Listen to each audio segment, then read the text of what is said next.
my good friend and senior minister, Martin. Martin, how are you? Hi, it's good to be here again and to be sharing with friends far and wide. Whether you're watching now or then again on Sunday morning or at any other time you choose to watch this on Facebook and YouTube. And this afternoon or this morning, depending on when you're watching it, we're delighted to be welcoming for conversation together our pastoral care team at Orpington Baptist Church. And our pastoral care team have been doing a brilliant job through lockdown. Hear the applause and cheering out there. And let me introduce you to them. Let us introduce you to them. Phil, you start. Yeah, I don't know them very well. Ruth. Who's Ruth? Ruth Style is mother of a minister in training. Yes. Ruth, welcome to you. Yeah. Hello. Hi, everyone. Great to see you. And Sue Davis, welcome to you, Sue. Hello, everyone. Nice to see you all. And Adi Sadipi, it's lovely to see you. Hi, everybody. Lovely to see you all. And David Jones, of course. Good afternoon, everyone. And Phil and myself are part of that team. So we are together the pastoral care team and OBC. Overworked, yes. Is that a phrase you can use in pastoral care? I don't know. And let's just reflect for a moment for people on a kind of range of pastoral care issues without naming anyone that have come up even over the last couple of weeks. Now, we meet together on a regular basis. During lockdown, it's been over Zoom, and we talk together all the time, and every day there's communication between us through WhatsApp and other ways. Let's just think about the number of different kind of situations that we're getting involved in. Someone begin. New people. Okay, new people and welcoming them. And there have been a number, haven't there, David, just recently? There have. There have been about 10 new families, which is fantastic. Yeah. But getting to know people virtually is a little bit more tricky than meeting them in person. It will be a delight to meet them in person. David, actually. of those families, are many of them local and going to come to the church physically, or are they a bit further afield, or is there a mixture? Some are a little bit further afield, Phil. So we went to visit all of them over the last weekend. We did treats for Mothering Sunday, but shush, don't tell the mums. So some of them are living a little bit further away. As to how they will connect prior to once we come out of lockdown, let's hope and pray that they do, and they find us a warm, welcoming church, and getting to know other people as well. I'll tell you something very funny. I think it's very funny. You have very kindly delivered one of those packs, David, you and Sheena, to our house because of Ellie, our grandchild, and we were going to pass it on to her mum, Laura, our daughter. And it was on the table. And just this morning, my dog, Buddy, jumped up on the table and got hold of one of the chocolate sachets and ran out into the garden and buried it because I think he thought it was a bones. Are you saying, Martin, you need some replenishing? No, it's okay, David. If so, I've got a few It doesn't matter. It's going to rise again in a few days. It's okay. I've dug it up. Yeah, no, thank you for that, David. New people and other situations. Isolation.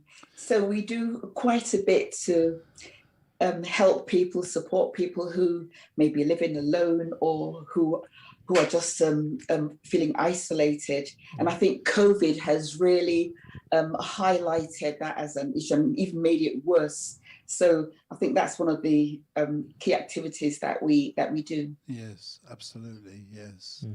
And practical support as well. obviously not quite so easy during COVID times, but Yes.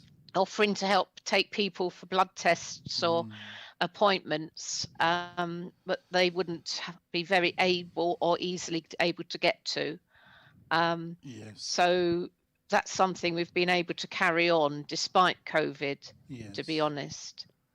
Thank you. Another thing we've been able to do is support families that possibly needed meals and extra help if somebody in the family was unwell or whatever. And that's been not just the pastoral care team, it's been a wider family at OBC have been supporting families in need, you know, all age groups, young and old. Do you as a team think it's been busier in the last year than normal because of the isolation? I think Go maybe on then, phones have been busier. I think we'd all quite like to be able to actually go physically and see people in their homes and have proper talks to them and chats to them. And that's what we haven't been able to do. So perhaps the phone lines have been somewhat busier to replace the actual physical visits that we would normally do. I think in this, some of the challenges have been with mental health as well, with a lot of people, and that's been very challenging over the last few months with so much isolation for so many. That's been really tough. Many would say, well, you're the first person I've spoken to for a couple of days, and for some people a couple of days is a long time. And so I think even in these last encourage them.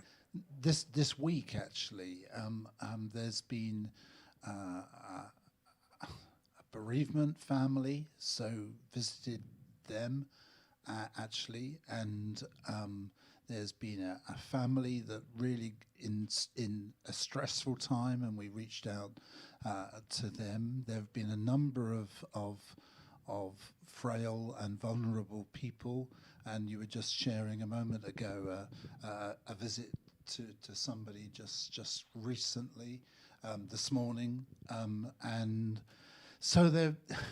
I think it's amazing the range of people that we are trying to touch and reach, and I think we have been far busier since lockdown than before, although we've had to be adaptable in terms of the way that we respond to people. And it's not all old people, is it? It's not all old people. I think there might be a stigma attached that it's just caring for the elderly, but there is a huge range. Yes, absolutely there is. And that family earlier in the week who reached out to us with a child at school, just that certainly wasn't older people. So it's for the whole church family. Our pastoral care has been something that we've always wanted to emphasize. It's not just for one group of people, it's for the whole church family. And of course we are a church family of 300, and sometimes it seems like 1,000 because there are so many people that are connected to the church in one way or another. Yeah, but alongside of our team, it's really important to stress, isn't it, how much we depend upon other people in the church getting involved. Yeah. We've got the Cafe on Wheels, haven't we? They're doing a wonderful job, but we're relying on the volunteers to take the meals out and to see people. So, part of the outreach. I'll mention other things that we can think of just off the top of our heads that are about other groups and other people getting involved. I want to encourage the elderly people, particularly leisure group members and Women's Friendship, because I know that they have been looking after each other in a really special way. Phone calls, supporting each other, and caring for each other. And I just want to thank them because I know that those phone calls mean a lot to the people who receive them. Yes. And sometimes it's flagged up issues when people aren't getting answers, and they've actually, said to one of us, do you know if there's a problem with? and we can then engage and find out. But it does mean that we are aware that pastoral care is going on in many different areas of the church, and I wouldn't like people to think it's only done by the 6 people on screen. Absolutely. Yeah, and I'd add life groups to the list as well. Yes, there's certainly a lot of pastoral care that goes on within life groups and prayer support as well. Yes. So very often we might spend the first couple of minutes just having a general catch up with each other and seeing how everybody's doing. And then at the end of it, we will pray for one another and for others outside of the life group. So that's certainly another area. Maybe we could build on that actually, but yes, a good job going on there. Yes, absolutely. So move some of our groups online during the week as well. So pastoral care goes on with that as well. When we've had tiddlers online on Zoom, it's still a means, a way of pastorally caring for one another, hearing from one another, checking everything is going well and children are well and that sort of thing. So with the groups being online, it's some means and way of pastorally caring for one another. Yes. Yes, indeed. It's clear, isn't it, that actually every member of the church is responsible pastorally. It's not just, as my mum said, the 6 people on this screen. It's not just of this team at all. It's actually every single person has a responsibility to others at the church. And I think that's been really important in the last year, especially. And that's the biblical mandate, you know, to all the church to rejoice with those that rejoice and to weep with those that weep, to carry one another's burdens and to love one another. That's just so important for us as a church family. If someone asked you, as sometimes they do, I think, well, why do you do all this? Why do you do all these meals and take people to hospital and make all these calls and visits and so on? Why? What do you say? I've thought about that a bit actually, Martin, and I think really it's just something that comes to you naturally. Yes.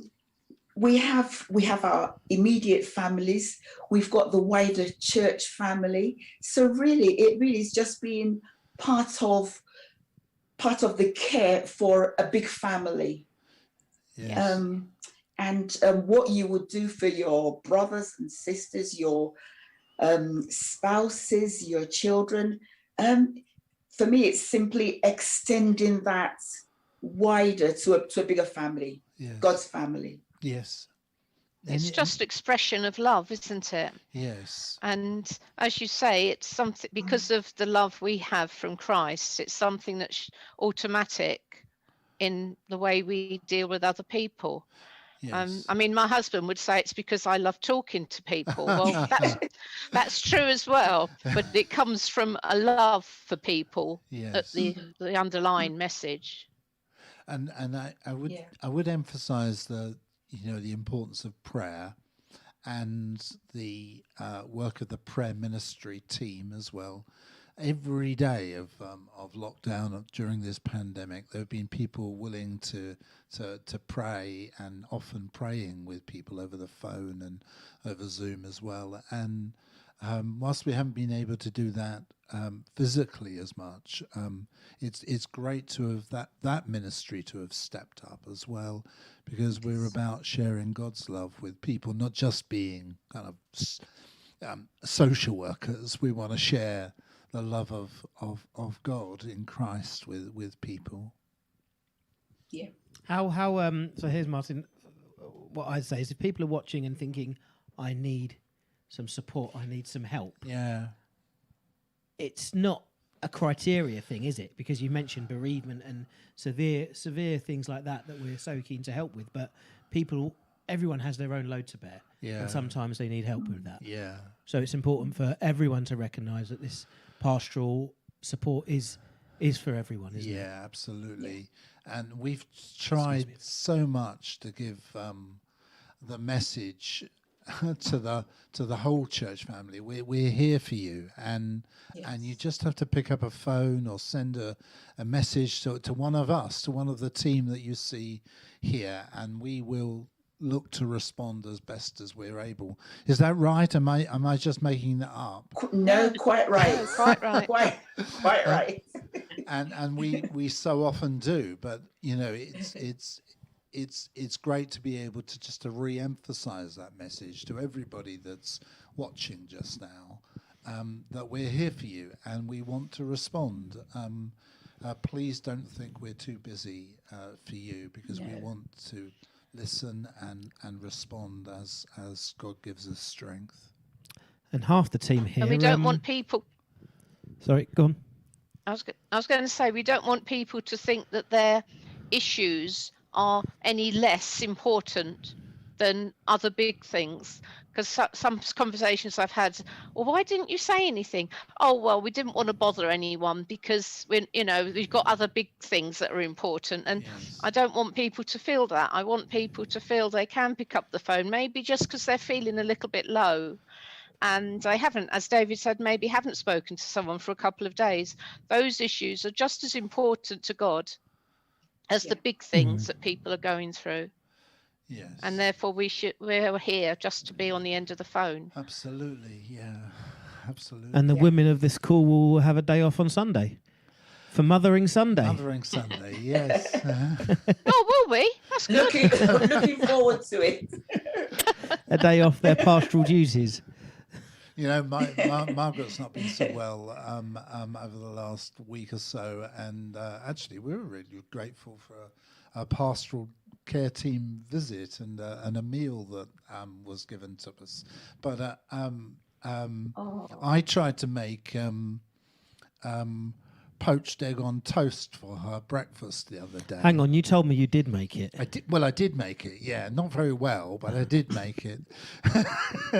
First of all, I broke the eggs, and then I forgot to sort of grease the things that they were cooked in, and they got stuck in there. So to all us men out there, they're going to attempt perhaps to do things for Mothering Sunday. Speak for yourself. I know how to cook. Yeah, well, you do. Yeah, you do actually. Yeah, one of your few gifts. That's the only one, actually. Yeah. So there we are. On behalf of the church, to the pastoral care team, not including me, thank you so much for all that you do week by week in caring for others. We really appreciate you, and we pray that you feel blessed and encouraged as a result of the care that you give out. Do you enjoy it, ladies and David? You. You Yes. do enjoy it? Genuinely, yes. Genuinely, yes. Good. It's a privilege, isn't it? It is. I was sat beside the bedside of somebody in our church who is nearing the end of her life, and talking with her, actually able to talk still, thankfully, and I just felt the huge privilege that it was to just to be with someone and try to bless them. It is such a privilege to be there for people, as well as seeming hard work sometimes. It blesses us too, doesn't it? It does, definitely. Could I just add something? Yes. So there is evidence that shows that one of the 5 ways to well-being is to give. And that's giving anything, your time to care for somebody else, to just show them that you're thinking of them in any way, and that actually increases people's happiness over time. So that's a bit of encouragement for people. There we go. Absolutely, yeah. So let's love one another, because it's good for you as well. Yes. Yes. So Ruth and Addie and Sue and David and Phil, and little me as well. Thank you so much for the pastoral care at Orpington Baptist Church. We'll see you later, team. Thank you. Thank Yeah, you. thank you. God bless you. Bye. Thank you. Bye. Bye-bye.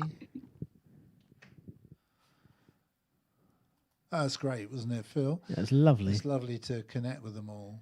Yeah, absolutely lovely. And I'm guilty, really. I don't often make those meetings, although very much part of it. But it kind of emphasises the teamwork, obviously, for David with the children, recognising when there's pastoral needs through them, and me with the young people as well, all the way up to the older ages as well. So it's it is a joy, and it's one of many things we do at the church.